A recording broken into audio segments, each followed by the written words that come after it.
Gambling is the devil, man. Gambling is the devil. I'm saying that parlay that you about to place, if you watching this video and you placing your parlay right now, just stop. Just hear me out for a second, right? Because I want to go ahead and read a couple verses from the Bible to y'all, right? And I haven't looked at these ahead of time. So we gonna get into these together, right? I have a app called Bible Chat. And it's basically like, Chat GPT for the Bible. And you can literally ask it anything pertaining to it. This ain't no sponsor or nothing, obviously, but like, you feel me? I think it's a very valuable app, and I think we all should have it, right? So boom, I'm on Bible Chat, and I'm about to look up a couple of verses about gambling. You feel me? And I need y'all, before it's loading right now, before we do all that, man, I'm gonna just go ahead and talk to y'all for a little bit. I was once in your shoes, man. Y'all know I'm on a journey right now of quitting everything. Like, all of the vices that I had, I'm trying my hardest to get rid of all of them. Because, you know what I'm saying, that they're all the devil in a certain aspect, you feel me? Like, I'm not sure if y'all heard of the 7 deadly sins. I can't think of all 7 off the top of my head, but I know greed is one.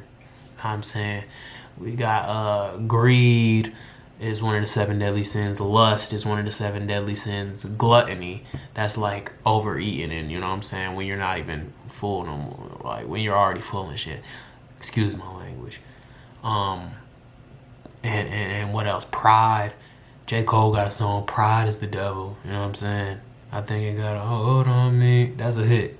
But yeah, man, lust is the devil, gambling is the devil, pride, gluttony, all that, like, you feel me? I'm not sure of the other ones, but gambling is such a bad problem for people to have, because it tricks you in your mind, right? It puts a hold on you to think like, hey, like, any day could really be my day. And yes, while there is a small percentage of a chance that is true, majority of the time it's not going to be your day, right? I don't know about y'all personally, but my experience with gambling is like, bro, it brings the anger out of you, genuinely, because you'll be so close. You'll be right there to having that breakthrough money hit your account, and it'll, like, the parlay will miss by 1, right? It's always like that, like one leg will miss, and then the one leg will miss by like 1, right? We've all been there. We all know how it is to place a parlay and get that damn close, bro. And it seems like that shit, especially if you good at what you do, like, it happens way too often. And it leads to worse emotions coming out of you, bro. Anger, sadness, like bitterness, like depression, like all of these type of things can spawn from you gambling and trying to hit big and trying to win that fast money and it not going your way. You feel me? I had a friend one time. Let me give y'all a quick story. I'm not gonna give no details on a name or nothing like that, because this still, you know what I'm saying, my people. And he didn't really mean this. He's since, you know what I'm saying, clarified that he's gotten right with God and everything since then. But I had a friend, right, who was going through a real tough time money-wise, and he was just gambling every single day, because in his head he was the smartest sports bettor, and he knew, like, he'd hit big enough to turn his whole situation around one day. And I remember he just bet so big, bro. Like, he bet so much money every single night, and he was already in like a, you know what I'm saying, not too glorious position, not too great position. And one day it got to the point where he was just losing so much day after day after day after day, and it was always by that one point. It was always by that one leg.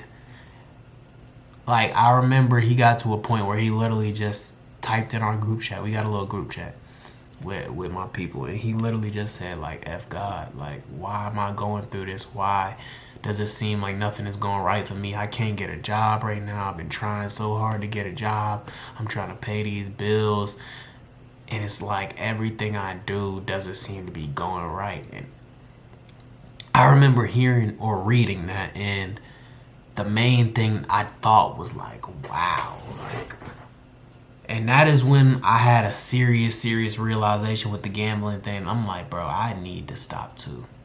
Because if it gets to a point where you're blaspheming, you're using God's name, and you're what is it? The word is blaspheming, right? Like, you're using blasphemy against the name of God. Then I feel like you're way too far gone, you feel me? Like, and that's what gambling does to a lot of us. Like, I'm no better than any of you guys. I remember my first year of gambling, right? And we're gonna get into the Bible verses about it real soon. But just real quick, I remember my first year of gambling on like Prize Picks, right? I had the craziest year ever, right? I ran up like, first of all, my very first night betting, it was the NBA Finals, right? It was the Celtics versus the Warriors, right? And it was game 1. I literally had put a bet up that night. And that was my first night ever betting, right? I won 200 that night, that same night, right? Off like 20, I think, right? 20 to win 200, and it hit five legs. Yeah, they didn't have like 6 legs on Prize Picks back then yet. So boom, 5 for 5. Bro, do y'all understand how detrimental that was for my head? Thinking that, oh yeah, I'm just this sports guru, this genius. Like, the very first slip I ever placed hit for some crazy shit. Like, you know what I'm saying? Like, that was so detrimental for my thing. Like, bro, I spent the next year or so just believing, like, and chasing that. Like, and I would hit every now and then, but like, it was nothing too crazy. And I spent the next, my bad, y'all. Why do it look like I'm like breaking out right there type shit? I don't like that shit. Gotta fix that, bro. What the fuck? But anyways, I spent like the next year or so just like thinking that I was the smartest sports bettor, and I knew it all, right? And that is where things get dangerous. Because when you walk around with that mindset, you walk around thinking like that, it's like you don't want to stop. You never want to give it up. And once those losses start catching up, boom, boom, boom, boom, boom, loss. Always by 1 leg, 2 legs. Always by 2 points. Always by 1 rebound, 2 rebounds. Bro, it takes such a toll on your mental, bro, that it's like it leads to those negative emotions I was mentioning earlier, like sadness, anger, depression, bitterness. Like, you know, it leads to that type of stuff. Not to mention that there are so many people with gambling debts that just have full-blown ruined their life, right? People go to Las Vegas all the time with their life savings, and they lose it all in a night. It happens all the time, like clockwork, bro. And why do you think Las Vegas is called the city of sin?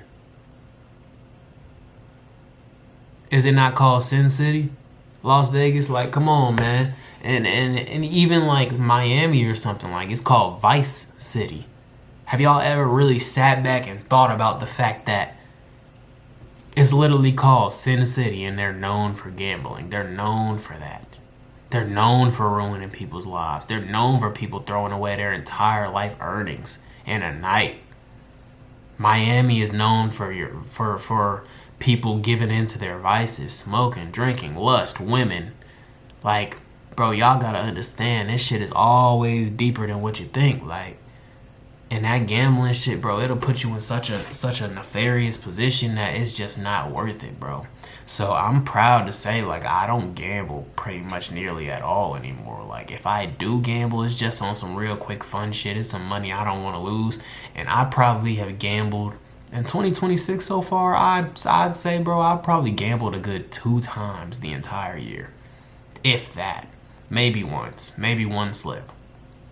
Like, and last year in 2025, I was on this too. Like, I'd say I probably placed like 5 or 6 slips the entire year of 2025. Like, I'm trying to get that down to 0 completely. I can't tell you the last time I placed a bet. Genuinely.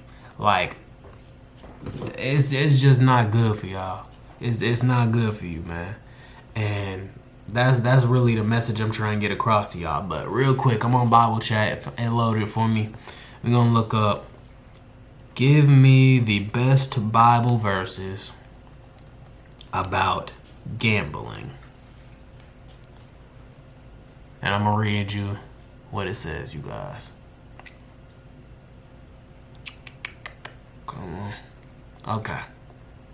It gave me a nice hefty answer. You know what I'm saying? It's like cool 2 paragraphs. I'm gonna read it real quick. It says, the Bible advises against gambling primarily through principles of stewardship and responsibility. Our resources belong to God, and we are called to be faithful with what we have, as stated in 1 Corinthians 4:2. Now it is required that those who have been given a truth must prove faithful. Gambling often encourages the pursuit of wealth without labor. Y'all hear that? Y'all hear that, right? Gambling, in other words, gambling encourages you trying to make that fast money without working for it. Gambling pursuit, and the Bible, if you didn't know, the Bible is really big on like hating laziness, hating people that don't want to work, right? The Bible is big on that. Like, it's a big message throughout, a big theme throughout the entire book. So gambling promotes fast money, as does drug dealing and, you know, all that type of stuff too. Scamming, like, it promotes trying to get fast money without working for real for it. So boom. Gambling often encourages the pursuit of wealth without labor.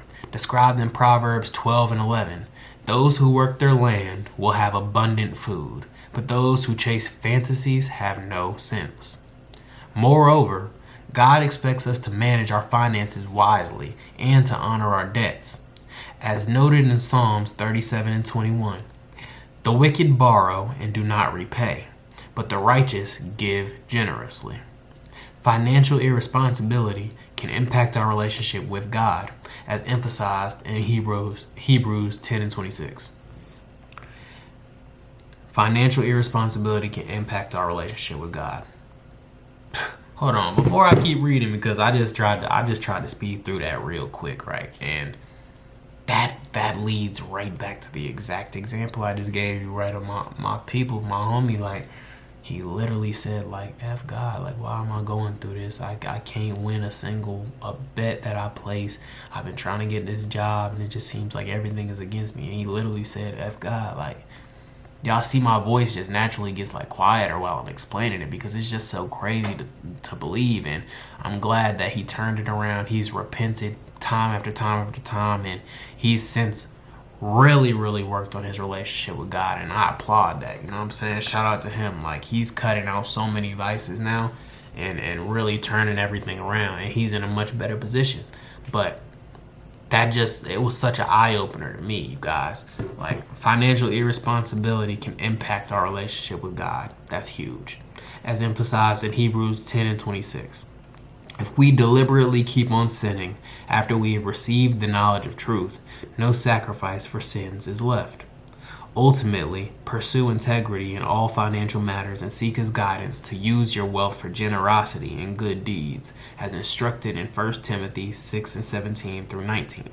Remember, if you love me, keep my commands. John 14:15. And that's where it ends, y'all. And I'm going to wrap it up right there, too. I just wanted to give y'all a little bit of scripture, too. But come on, man. Y'all got to give it up. I know it's not easy, and I know y'all just trying to make a quick dollar, but it's the devil, man. And it won't, you might win here and there, but it won't lead to anything but eventual financial ruin, man. There's no winning. You can't beat the man. You can't beat Vegas. I think we all know that, right? So with that being said, man, I hope y'all enjoyed this video, and I'm going to see y'all in the next one.